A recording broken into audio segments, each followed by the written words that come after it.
ba? Sige, sagutin mo, Mer. Binibigyan ko po siya buwan-buwan. Pag po sobrang baba po ng kita namin, 10,000 po. Ako po kasi, ang point ko kasi hindi ko naman po kailangan ng ano eh. Kasi wala po kailangan ng sarili. Magkano binibigay mo sa kanya? Sorry. Kapag sobrang baba po ng kita namin, 10. Kapag maganda kita nyo? 20. Oh. Okay. Okay. Teka, Hindi, opo sige. muna. Ano po sasabihin niyo po na parang masyadong mababa sa kinikita? Ganito po kasi ako. Ako po kasi yung tao na nanggaling sa wala. Kaya alam ko po ulit yung pakiramdam ng mawalan ulit. So yun po yung, sabi ko po sa kanya, mag-ipon tayo. Joint account po kami sa bangko. Okay, ipapakita natin yan. Joint account. So, hindi po totoo na ako lang po yung 100% may access. Account po namin dalawa yun. So, teka.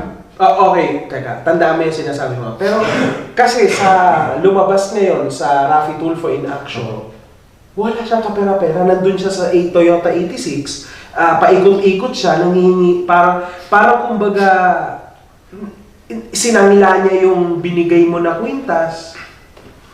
Okay. Kasi wala siyang makain. So, nasaan ba yung ATM at yung card? Para yung passport po nasa kanya ngayon? May pera, may laman yon. 10 yata. 10K ang laman nun. Ganito po kasi yun, kaya kami naubos gawa sa Canada. Ibig mo sabihin, wala na kayong pera, yun lang. Simula po June, naubos na po kami nun kasi June po kami nag-apply sa Canada. Ang laki po na nagastos namin. Magkano nagastos mo? Actually, pinakita na natin. Opo. Pinakita at tuition pa lang po namin, tig-1 million na. Oh. So, gusto kong sabihin sa inyo na na kung wala siyang pera, wala din po akong pera na yan. Parang, hindi po totoo na hindi ko siya binigyan. Kasi siguro po, nung mga nakaraang binigay ko yung June. Kasi sana maintindihan din po niya na nag-apply po kami sa Canada eh. Hindi po kasi ako ganitong klase ng tao kasi may pangarap ako para sa amin. Kasi kung waldas po akong kung waldas po ako, paano ko makapag-apply sa Canada? Talagang parang ang pangarap mo ay, yung pangarap para mo ay sa malayo sa YouTube.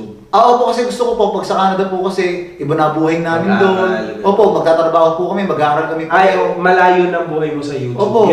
Yun po kasi yung goal namin eh. Kasi po, simula po dati pala, sabi ko sa kanya, gusto ko, hindi tayo dito kasi, kumbaga, doon kasi sa Canada, parang malayo na tayo sa lahat eh. Okay. Kumbaga dito tayo, magkakampi tayo na ng dalawa. So, parang gusto mo, dalawa lang kayo sa relasyon, walang makikialam na pamilya. Opo, wala po. Kumbaga, walang kaibigan. As in kami na pong dalawa. And then, sinabi po sa niya na, mahal, mag-iipon tayo. Kasi nag-iipon po kami, nagtitipid po talaga kami na, mahal, pwede ba? Ganito muna bigay ko sa iyo ngayon. Kasi wala, gipit eh.